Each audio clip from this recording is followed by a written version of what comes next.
Okay, here we go, folks. Fun and games. Where are you, Mr. Aimling? There you are.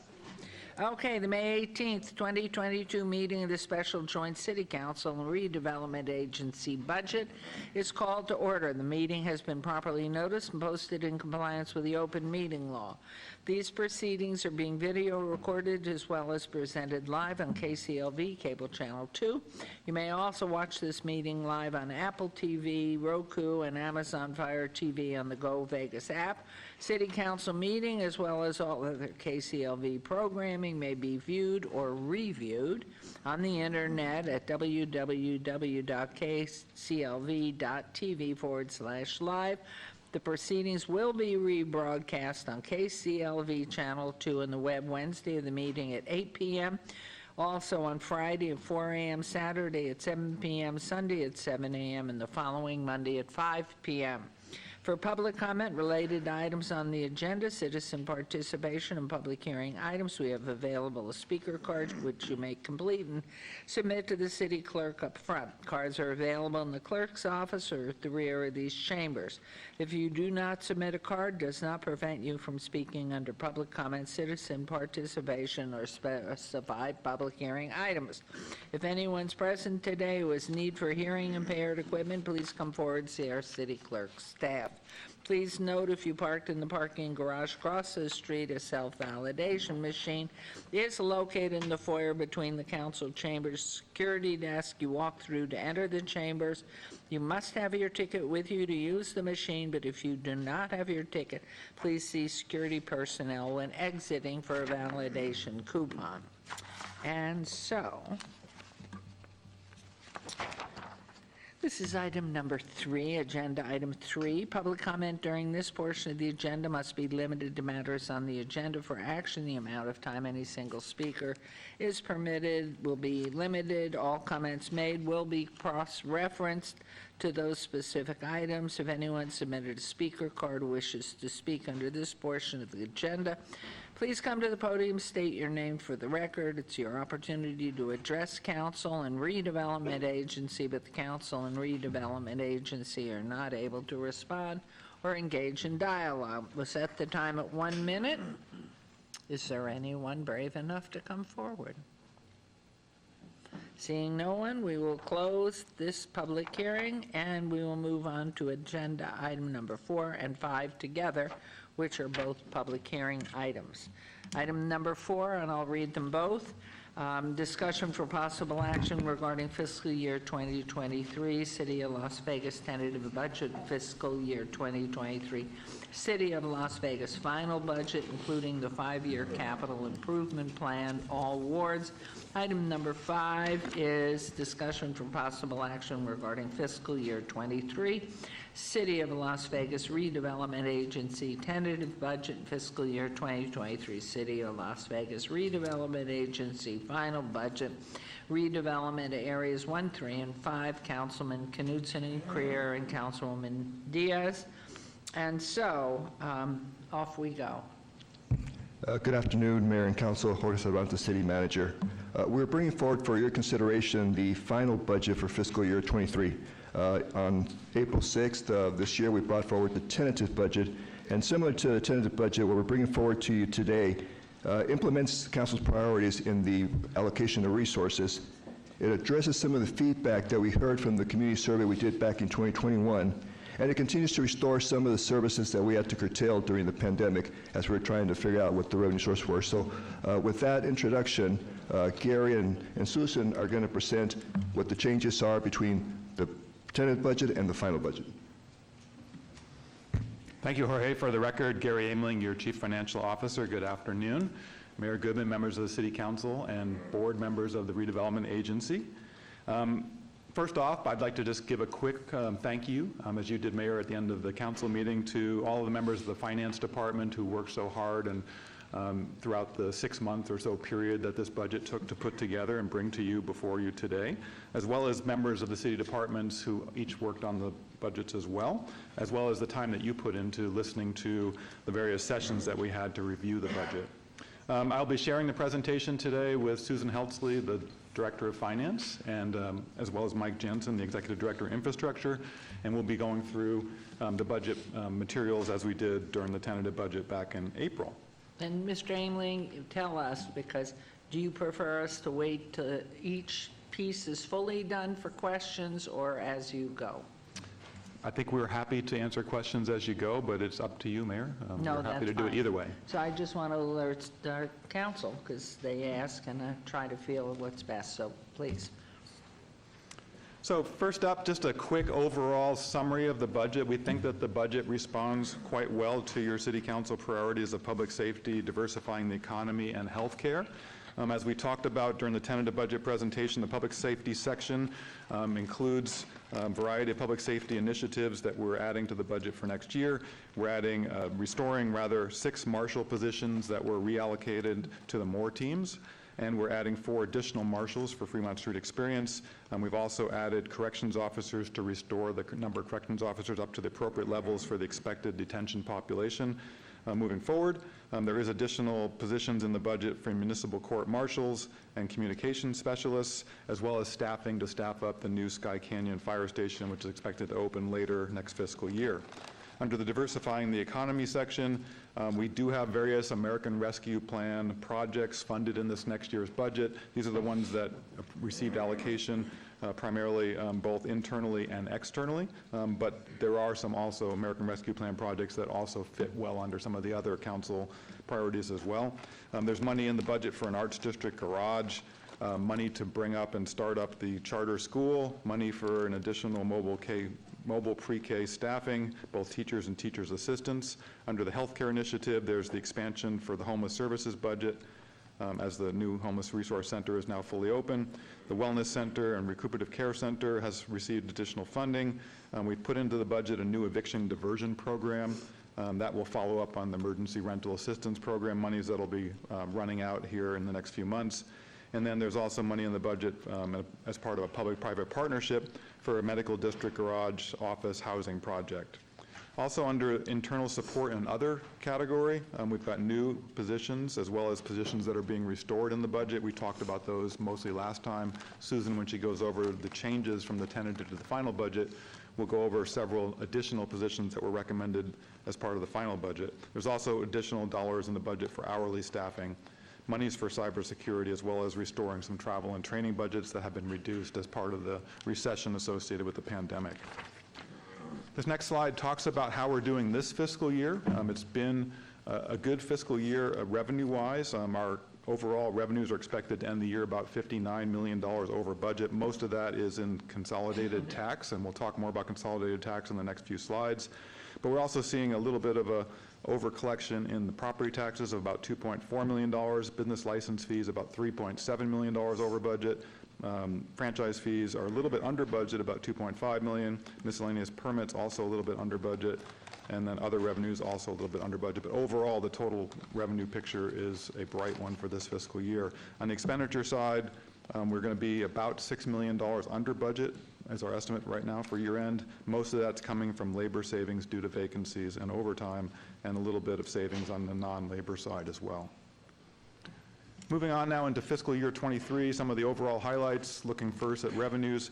Our consolidated tax estimate for next year is that we will basically see a flat year as compared to where we think we're going to end this fiscal year. This fiscal year really was boosted by the stimulus monies that flowed into the economy, and people being able to spend some of the monies that they'd saved up during the pandemic. Some of that we think is one-time spending that's happening this fiscal year, and so we think it's prudent to be a little conservative in our estimate for C-Tax for next year. Our property tax caps are 3%. We'll see the full 3% and 8% non-residential property tax growth because that's the maximum amount allowed under the property tax laws. The secondary caps, which are based on inflation, won't come into play this coming year. So we're estimating that with the new construction, we'll see 8.4% growth in property tax collections for next year. As we talked about in the previous session, we're bringing forward to you the restoration of several positions. This is the second year. We started that enactment of restorations last fiscal year, or the fiscal year that we're currently in for fiscal year 22. We're proposing to file a surplus budget of $10.4 million. Primarily the monies are due to the core revenues being bolstered by the federal stimulus monies. And then we are recommending, as part of this budget, and you'll see it on your next agenda as well, to use the excess monies that we're collecting this year to send once again over to our capital programs to help us catch up and be able to complete some capital projects that are really important. A little bit more detail on the revenue side. As I mentioned, the consolidated tax, we're proposing to remain flat as compared to the fiscal 22 year-end estimate. Property taxes appear like they will increase by 8.4% based on the tax caps and state law and the amount of new construction. There still will be a abated tax of $43.6 million under the current state law. If the assessed value of your property increases faster than the caps allow the property tax to increase, then that difference goes into the abated tax and could be collected later if your property values decrease. Licenses and franchise fees are expected to remain flat. Fines and charges for services and other revenues are expected to increase by 5.1%. Of that, that category includes $7.4 million in expected Medicare reimbursement monies, as well as parks, rentals, and municipal court revenues starting to come back from the pandemic levels. And then a contribution from the redevelopment agency of $2.2 million. Looking at a chart that displays where our revenues come from for the general fund, you'll see that the largest portion of our general fund revenue picture by far is consolidated tax, the blue slice along the right-hand side of the chart. That makes up about 55.2% of our expected revenues for next fiscal year. The next largest slice is property taxes along the bottom left-hand side of the chart. That makes up about 20% of our overall revenues, and then the other two major slices include licenses and franchise fees of about 13.8% and other revenues of 10.9%. In total, we expect to collect $701 million next fiscal year. Excuse me, one question on the consolidated tax. Is that predominantly room tax? No, Mayor. It's predominantly retail sales tax. So as you purchase something, typically a tangible good, you pay the overall Clark County-wide sales tax rate of 8.375%. The city receives a portion of that sales tax as part of our consolidated tax distribution. Also included in there is liquor tax, cigarette tax, real estate property transfer tax. And room tax, not at all? Room tax is in another category. Okay, yeah. Thank you. And most of the room tax goes to the LVCVA for regional marketing. Right. Yeah. Thank you. So this next chart shows you the consolidated tax history, and one of the things that we've pointed out in the previous presentations is how fiscally sensitive this revenue source is to changes in economic activity. So actually the year before this chart started in 2006, we had our best year going into the Great Recession, and we collected $264.3 million. Oops, we've gone to sleep on the presentation. Hopefully somebody in the back can put it back up.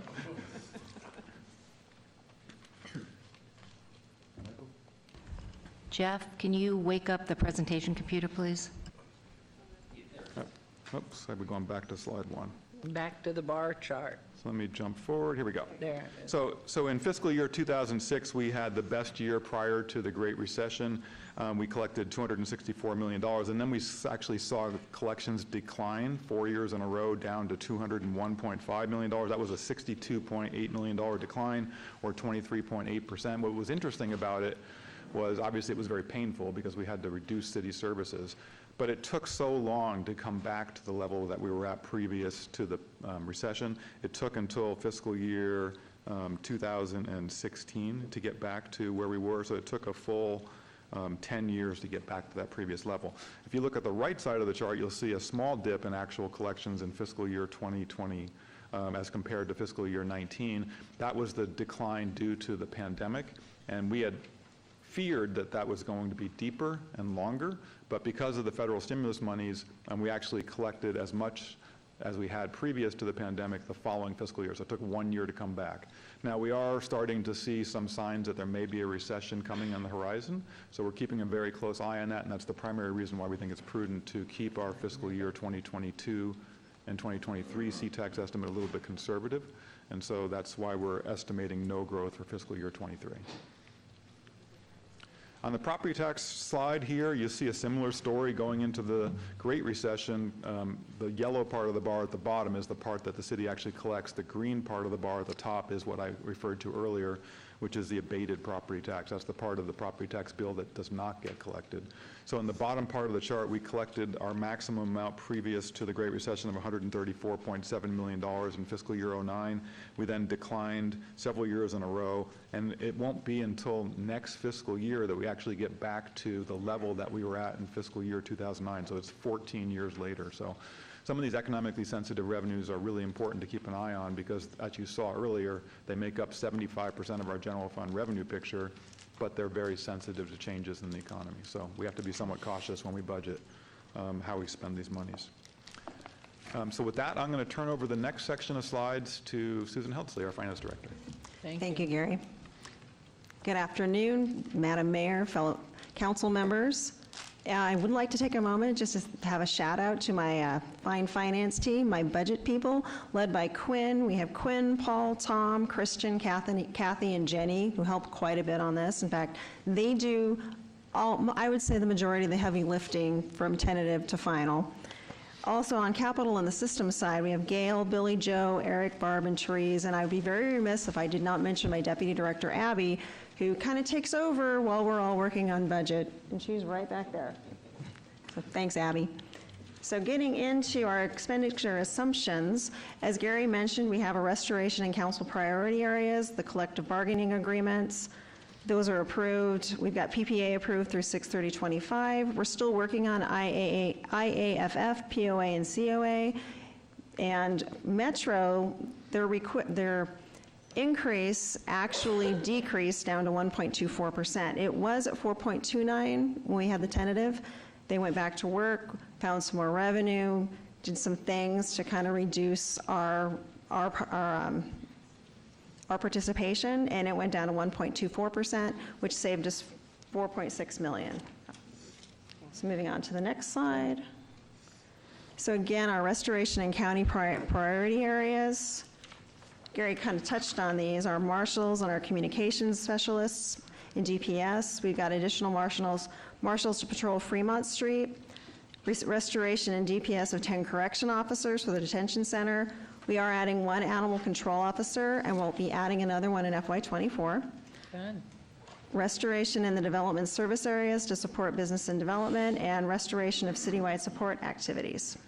And while I know it wouldn't be under this part of the budget, the extra vehicles for animal control, as you add, when does the vehicle come in that's extra? Madam Mayor, it comes in at the same time. Okay. So when we add a position, we're adding all the equipment that particular officer needs to be out patrolling. Because it wouldn't do them any good to not have their car.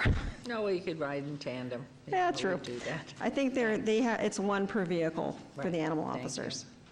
So this next slide shows what the changes from tentative to final are, and as was mentioned earlier, we are adding some additional positions. We have, just to remind you, we had 106.98 that we added in tentative, but we had 36 frozen positions that we were able to net against those, so the actual add was 70.98. And also in the tentative budget, we had 18 frozen positions that we restored. Those were already included in our authorized full-time equivalents. So the final budget includes a total of 56 new full-time equivalents. And you're probably wondering, I'm calling these full-time equivalents. Some of these are hourly positions, so it could be several people, but they add up to 1 full-time equivalent, which equals about 2,088 hours. So if we look, we're adding 20 full-time equivalents to the general fund and 36 to the other funds. And in public safety, we're adding another 18, and in the non-public safety, it's 38. So we're adding a total of 162.98. So this next slide talks about the positions that we're adding. Now in the general fund, we're adding 18 fire and rescue positions. These are for rovers. They were added, there's a new labor contract that just came through, so we're adding 6 rovers per shift. And we run 24 hours, so we have 3 shifts, so that's 18 new rovers. And they'll be trained at the new fire academy, and they'll be kind of going into effect, I believe, at the end of this fiscal year, this upcoming fiscal year. The landscape architect that we're adding is to provide for succession planning, and the urban forestry technician is to help take care of all the trees we've been planting in the downtown core and in the parks. ARPA is adding 31 full-time equivalents. So when we went through the budget, we discovered that the dollars they've been budgeted per council's approval of the submitted projects. After we started reviewing the projects, especially the internally awarded projects, we recognized that a few of them required positions. So we're adding the full-time equivalent count so they can be hired. So 7 of those positions are temporary. So we have all the positions in the Office of Community Services, those are temporary full-time positions. The remainder get added to our hourly pool. So we're adding 24 for the hourly pool for ARPA into YDSI. And then we also have 5 more that we're adding to the hourly pool out of the Special Revenue Fund, and that is for the 21st Century Grant that was approved late last calendar year. The dollars have been added. Again, we just needed to add those full-time equivalents so that people can hire for them. Madam Mayor, can I ask one quick question? Yes, please. On the ARPA-funded positions, I know we asked about this in briefings. I just want to make sure that I'm clear. Because that's temporary funding, the positions are also temporary pending the outcome of future budgeting cycles. Is that correct? That's correct. Thank you. So on the non-labor changes, a lot of it is mostly cleanup that we do from tentative to final, and we had an updated our revenue forecast has been updated based on our most recent trends and economic indicators, including a mark-to-market adjustment of $31 million.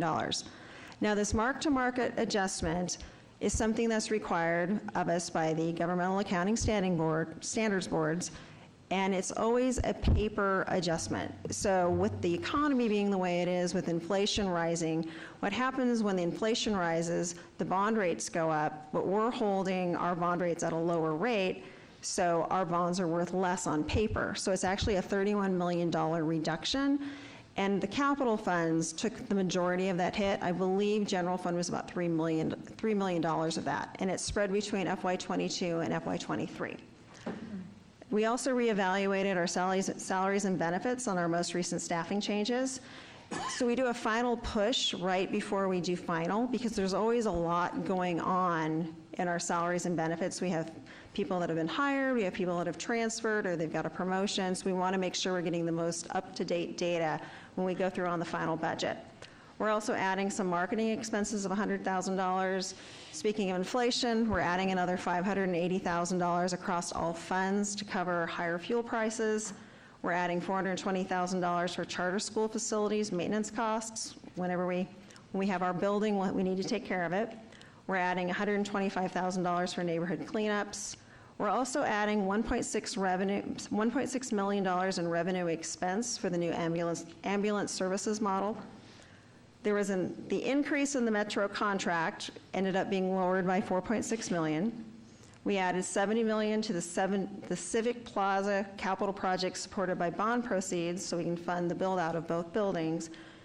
We actually did a transfer from the general fund to debt service for the municipal court bonds, and we've adjusted special revenue and capital programs from their year-end estimates and carry forward into FY23. So this chart just shows our general fund expenditures by function. So you can see that 62% of our budget is for public safety, and that includes our fire department, our DPS, also our Metro contract. And that, of course, is our largest. General government is 10.7%, all the way down to debt service, which is 2.8%. So our total general fund revenue, or expenditures this year, are $691.5 million. Now, you'll remember from the revenue side, we're bringing in 702, so that's where we're getting that $10 million surplus this year. And this next chart shows it by category. So salaries and benefits is about half, 50.2%. Non-labor makes up 18.8%. So that is everything else that we do at the city that's not associated with labor, so travel and supplies and training. Metro is 22.2%. Other is 6%, and then our debt service is 2.8%. And this just shows our general fund final budget. So it breaks it down between our revenue and our expenses. So you'll see that we're carrying forward $150.4 million of unrestricted fund balance into FY23. We have $701.9 million in revenue coming in across the various sources that Gary was highlighting earlier. And then you'll see that our expenses are $691.5.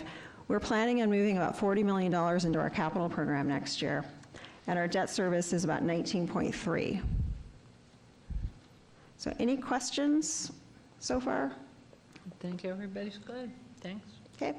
This next slide shows our forecast. So in FY21, we actually had a deficit because we transferred more money into the capital. We still had money, we still have fund balance, but when you look at revenues versus less expenses, it was down 4.6 million.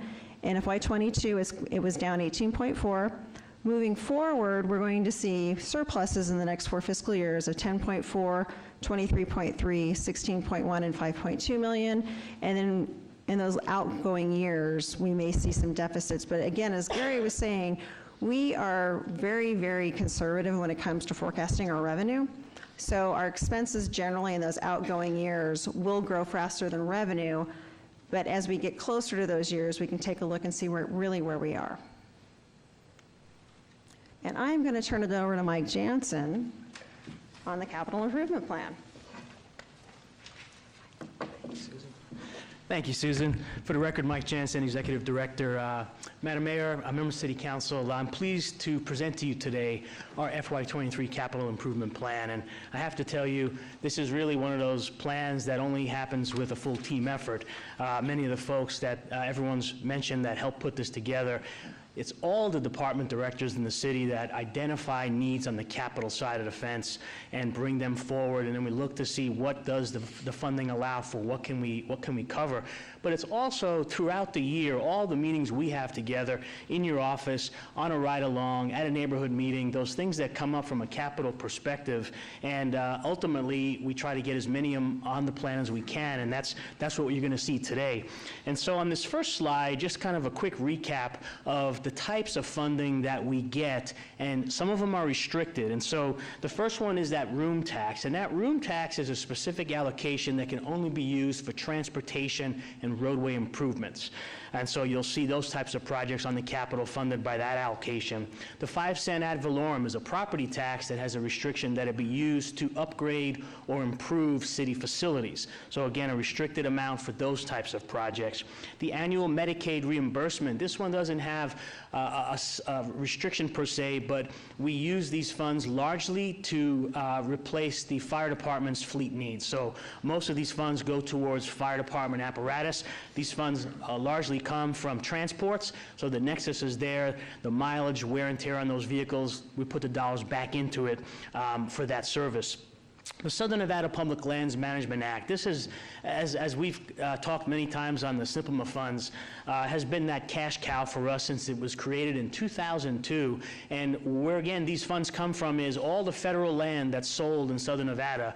Back in 2002, law was created that said a portion of those revenues from those land sales will come back for parks and recreational facilities. But you don't just get the dollars. It's a competitive program. Every round that they've had an offering, our city team has to put together a proposal. And we've been very successful. Almost $300 million we've seen go towards park and recreation facilities all across the city. I'm going to highlight a couple of new ones on the next slide that we got and some we're working on. American Rescue Plan, this is really kind of a one-time shot. There were some projects earlier when the ARP funds were programmed that we captured into the capital program. And since our tentative budget presentation, this next line is the only change on this slide. We added this line for the general fund bond project issuance, and that's based on our council briefings on the Civic Plaza project. We discussed how the funding that we had in place would require us to stagger a portion of the project, but the feedback was, let's explore getting a bond issuance so we can do it all at once. That's why this line item was added. Our residential construction tax, these are those collections that we have when developers pull permits in each and every one of your wards. There's a healthy balance that's been growing since the start of the fiscal year, and our Parks and Recreation Director, Steve Ford, will be meeting with each and every one of you individually to find out how you want to best apply these funds in your ward for your park upgrades that are eligible on those RCT funds. And then last but not least is, every year we complete projects, and when the paperwork is done, when the accounting is done, if there's revenue less, it gets rolled back in, and that's that reallocation of projects that have closed out. The next slide is a highlight of some of the big projects that's in this plan. And again, a lot of these projects are ones that we've talked about. Either they're a strategic project or they're ones that we've been planning for. And certainly the Arts District Garage, all of us have talked about how wonderful the growth and changes have been in Arts District, but they need the parking. Brandy Stanley's team has done a great job putting in temporary surface lots to help meet the current needs. But ultimately, we need a vertical structured parking garage. So we're allocating the funds for that, depending on the exact site where we locate it and the cost of the parking structure at that stage. Prices are kind of very fluid right now. We anticipate somewhere between 550 to 650 parking spaces will be in that parking garage. A next big project is that City Hall, our City Hall garage and the L garage. Long plan to link them together with a vehicular bridge on those busy days when you're going in the garage, there's no spaces at City Hall, you can zip right over a vehicular bridge and instead fill up the L garage. I know Councilman Carrera had sent you a little more blow up on just, it's a unique project, but it goes way back when original City Hall was planned. Also, when we planned that L garage, and I know Councilwoman Fiore, we've talked about trying to plan for future capacity on projects. L garage was just one of those projects. Structurally, we designed it so that when the need arises, we could add 3 more floors of parking. We didn't need it initially, but with all the activity we have in Symphony Park, we need that additional parking capacity. So that project's going to add about 477 spaces to the L garage in conjunction with that vehicular bridge connection. The regional pickleball complex, we've never seen a sport get so popular in the world than pickleball, and this was one that Councilman Anthony, we worked on trying to find where might we be able to put it. We found a great spot up there at Grand Canyon and Centennial near the 215, and this is a SNPMA funded project, so a great win for us to get that funded. And then Councilwoman Seaman, the aquatic complex, another great win on getting an allocation grant from SNPMA. We've been able to add additional funding due to some of the price increases on the project. So we have that one on the major projects list. One that each and every one of you hear from a citizen, hear from community groups about need to invest in our parks, in some of our facilities as they age. So we've allocated quite a bit of money towards just those ongoing needs that are based off of a 5-year plan. Those are the roofs, those are flooring, the HVAC systems, the bathroom rehabs. Councilwoman Diaz, I know we've talked about that bathroom at one of the parks. You know, we try to capture all those things that come up throughout the year and add it to our plan. These dollars will go towards doing all those types of improvements. And then we mentioned earlier using the Medicaid reimbursement dollars to replace a lot of the fire trucks, a lot of fire fleet. That's an important piece. And then we've been very successful lately partnering with CSN. We have a great CSN training facility coming to the historic West Side where we got an EDA grant. And now we're going after another grant for East Las Vegas in the Desert Pines redevelopment. Part of that program, in order to have a strong application, you have to have matching funds. So you'll see here we've set aside a portion of funds towards that project, but we anticipate later this summer hearing if we're successful getting the additional EDA grants to make that project a reality. And then last but not least, I know Mayor specifically, you've got many calls on some of the synthetic courts, our fields. You know, when you put a field in, you get 7 to 12 years, depending on how much activity is in that field. We have almost 40 fields of that synthetic turf fields. So if you look at it, you have to put them in that cycle. These $4 million will allow us to do 5 fields approximately based on the current prices. So just a snapshot of some of the big projects that's in this capital plan. This is certainly the biggest one. We had a great unveiling last week. It was really a fun time to unveil the project that's been refined from when we first had the design competition. And as we discussed, you know, our funding was set for that building 1, 5 stories. It's about 167,000 square feet. the plaza that's going to be able to be programmed for all kinds of great events in the City Hall complex. And there's that building, too, that we were looking at may have to delay from a funding standpoint, but this bond issuance is going to help us get there. We've also looked at it as it could be 4 stories, could be 5, as we work with some tenant interest that would like to go into that building. So we'll be continuing to refine that lease program as we go forward. Really, the major change on this slide from the tentative is just that total number went up for the bond allocation that we added. So the total allocation is $297.7 million. As you guys know, every council meeting, we usually have an RTC, a regional flood, or an NDOT contract. All of those projects are not part of this. Every one of those agencies, we have our own capital projects that are funded by those outside agency funds. So that's another whole list of capital citywide. And then we get to the last piece of information, which is just that breakdown by category. All of our city facilities and the general government needs that we have is the largest portion of the funds. But after what we saw on the pandemic and how much use was being occurring in all of our parks, the parks need a lot of investment, and some of them are going to be new, so not surprising, it's the largest next category at $51.2 million, including the $20.8 million from the SNPMA grant. Public safety, we went through a lot of the items that are in there, but I want to also highlight we're adding the Marshals into the Fremont Street area, and we've planned dollars in this allocation for a mini substation, kind of similar in size and scope to what Resorts World just did for LVMPD in front of the Resorts World. We envision doing a similar mini substation for the Marshals to be able to report out of and be in close proximity to Fremont Street experience. I think it's going to be a really good project to help with the FSE needs from that side of the house. And then our general road and flood, these are dollars for some of those small projects that aren't eligible for the bigger regional flood, regional transportation. So there's a handful of dollars towards those smaller neighborhood improvements. And then certainly last but not least, the technology improvements, the things that Michael Sherwood needs to keep our computer systems up to speed and have all the latest elements that are needed from a cybersecurity standpoint. All in a nutshell, 57 new projects and a lot of existing projects where we've added the additional funds to bring them to reality. And with that, I'd be happy to answer any questions you might have. I think we're overwhelmed, and I noticed there's nothing of streetscaping continuing on the Enchilada.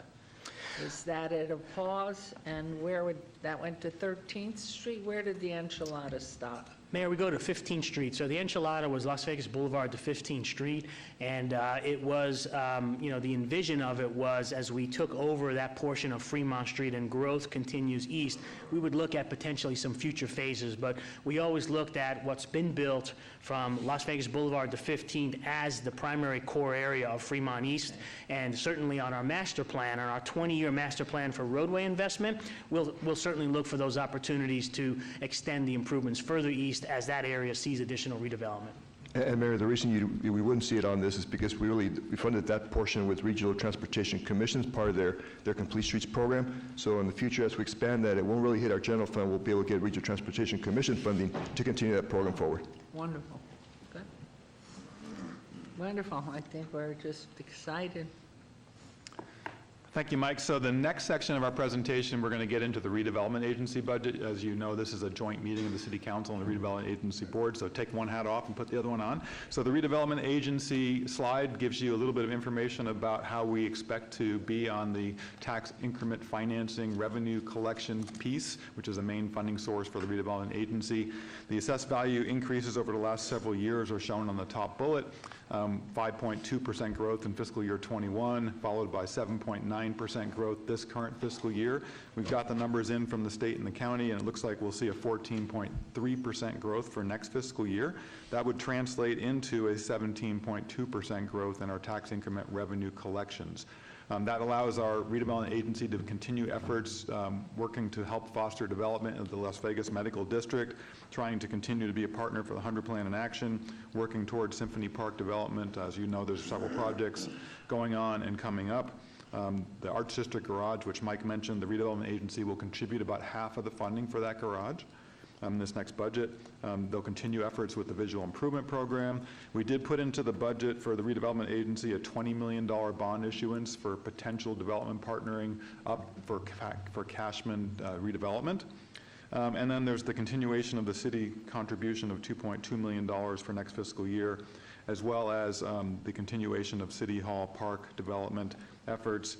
And that may include some additional efforts to try to bring additional businesses into town. In particular, we're continuing our efforts with the two current international innovation centers. First one at the library, or at the Old Bank of America building, the second one at the Herbert building. And how that translates into the budgets for the next year and the current year. This slide shows you the fiscal year 21 actuals, the fiscal year 22 year-end estimate, and the fiscal year 23 budget. You can see along the right column there for next year, on the revenue side, the additional proceeds from the debt issuance that I mentioned that would be potentially issued if we find a development partner to partner up with for Cashman redevelopment. And then on the expenditure side of the budget, you see program expenses estimated at $21 million, and then contributions to capital projects at $29.9 million. That would be for that Cashman project, for the Arts District Garage, as well as a contribution for utility undergrounding. And so that would leave the redevelopment agency with a cash balance, if they were, in fact, having to spend all of this funding, of $16.3 million at the end of next fiscal year. So we think the redevelopment agency is in good shape moving forward. The next slide gives you the big picture overview of the city budget in terms of all funds. And so we've grouped the funds by category. We've already talked in depth about the general fund. The general fund budget for next fiscal year, as Susan described on the expenditure side, is $691.5 million. The budgets for our special revenue funds are estimated at $258.8 million. The capital program that Mike talked about, all of the project allocations in addition to monies that are carrying forward from the previous fiscal years, totaling $534.1 million. Debt service fund budgets of $41 million. Permanent fund, which is primarily for the cemetery, at $0.3 million. Enterprise fund budgets at $247.9 million, and internal service fund budgets, which are largely double budgeted because they provide services to other funds, at $187 million for a total of $1.96 billion. At the bottom of the chart is the staffing levels. Susan went through the increments from the current year to the fiscal year 23 in terms of increments for full-time equivalent positions. Most of our positions are what we call regular positions. You'll see 2,947 regular positions, and then you'll see 786 positions that are basically the full-time equivalent of all of our hourly employees. And that includes all of the additional ones that she described that will be funded by ARP and other grants, and then 21 positions that we're calling temporary positions, which are also funded by the ARP monies. Is the permanent fund a reserve? I know we have a reserve fund. Is that the permanent? It's basically the money that's set aside for the ongoing maintenance of the commitments that we've made for the people that have purchased plots in the cemetery. Where's the emergency reserve fund?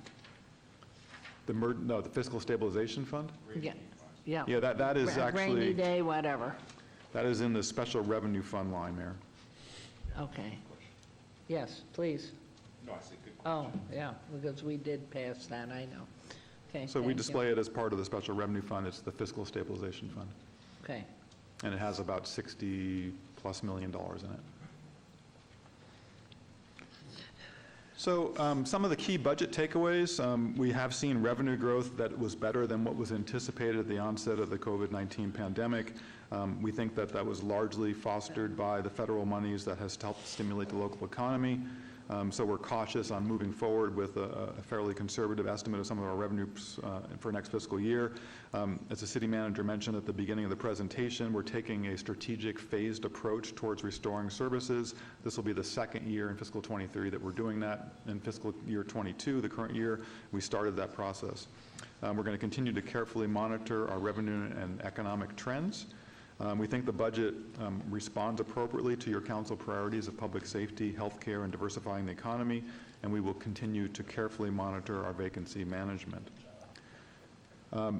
In addition to the budgets that we're asking you to adopt today, we brought forward to you as part of the tentative budget some recommended changes to our budget policies, and those are again included in your packet for today. This is the first recommended change to those policies since fiscal year 19.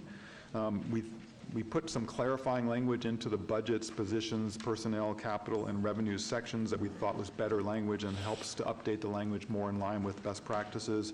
But we also recommended some changes to our fund balance and reserve targets. So just quickly, the general fund reserve target had been 20% in the current rendition. We're recommending to increase that reserve target to 25%. The fiscal stabilization fund, which you just mentioned, Mayor, was created in fiscal year 21, but it didn't have a reserve target as part of our budget policies because they had not been updated yet. So we're recommending a 10% reserve target for that fund. That is the cap under state law that you can put aside in a fiscal stabilization fund. And then some of our other internal service funds, the reimbursable expense internal service fund, we'd like to change the policy to 1 month of prior year operations. The automotive operations and internal service fund policy we'd like to change to 10% of operating expenses plus 2 years of projected capital expenses. Our employee benefits fund, internal service fund, we're recommending a change to 25% of prior year operating expenses. Our liability property damage internal service fund, we're recommending a change to 10% of operating expenses plus 2 times the average of the 5-year historical claims. And then our computer services internal fund, 10% of operating expenses excluding one-time projects. And then lastly, we have separated out the workers' compensation fund from the benefits fund, and we're recommending a policy reserve level of 10% of operating expenses plus 2 times the average of the 5-year claims for that fund. So those are the changes that we're recommending to that policy, and that policy is a resolution which we're going to ask you to adopt today if you are so inclined. The liability and property damage internal service fund, is that the insurance? I mean, obviously it is what it is, but additionally the insurance on the city for lawsuits, everything? Yes, Mayor. That you have recommended? We have a layer that we are self-insured, and then we have excess insurance coverage for larger claims. Depending on how large those claims are, the fund also carries a reserve balance, which is what this reserve target is about, to help handle those claims that may come up throughout the year. And is that being looked at to increase or be stabilized? Where are you? So this fund policy change would increase the reserve balance in that fund, yes. Okay. And we are already at that reserve balance level today. So this fund balance change doesn't require us to transfer more money in, but rather it recognizes the fact that as we grow as a city, we obviously have more liability, and so the reserve target balance should be modified, reflecting that additional potential liability. And actually, Mayor, all the policy changes, we're asking to increase all of these different funds. And the reason is, as Gary mentioned earlier, our major revenue source is very volatile, and we saw that during the Great Recession. We saw it during the pandemic, where it can fluctuate. We're anticipating, whether it's a mild recession, we're anticipating a recession in the near future. And because of the volatility of that funding source, we want to increase the reserve on all these funds just to be able to continue to provide service. Okay, thank you. So that is the wrap-up of the budget. What we're asking you for today is your approval on the City of Las Vegas final budget, your approval of the Redevelopment Agency final budget, and your approval of the resolution revising the City of Las Vegas's budget policies. Our next step after today is to file the final budget. State law requires that we do that by June 1st, and then we must also file the final 5-year CIP budget by August 1st of next year. And that is our presentation, Mayor, and we're happy to answer any additional questions that you or the members of the council have. And these last 2 steps, are we approving that move even though you're filing on June 1st? Are we approving that today? You don't need to approve the filing, just the budget, and then we put, the finance department will put together the book that we have to file with the state. Okay, let me see if there are any more questions, comments from yes, please, Councilman Knutson. Thank you, Mayor. I just wanted to check in on that 5-year CIP budget. Is that, where is that included in the review? The 5-year CIP budget is a reference of, that one actually includes the RTC, regional flood, a variety of outside agency funding, and it's a reflection of the projects that we've presented on today and the ones that are existing projects that, if we start construction on a project, sometimes it takes 2 years, so it's a projection of the funding. And I'm not sure, Gary, in terms of how the routing of that book, at what juncture that occurs. We do provide and can provide copies. Those copies of the 5-year CIP are all posted on our website as well, but we will be back each year of that 5-year plan with the review of the current year slice of the 5-year plan. So you effectively review it 1 year at a time, even though we're required to file a 5-year CIP. Thank you. I think it's just important to put that on the record because otherwise it looks funny in that last slide. No, I just wanted to say that I appreciate all the work, and I know during the year I asked lots and lots of questions, so I'm really grateful, and I trust everyone on the team, and Jorge and Gary and Susan and Micah. I think you all did a great job, so thank you for letting us be a part of that. You going to make this private appointment? No, I already did. Okay. Before the crash. Okay, any other questions, comments, please? Madam Mayor, I just want to say thank you for all your hard work in getting this together and also being forward-thinking about where we are. And seems like very comprehensive. Seems like we're on good track. But obviously, who knows what the future holds. But seems like we have a lot of great projects on the horizon. Thank you all for your support. Thank you.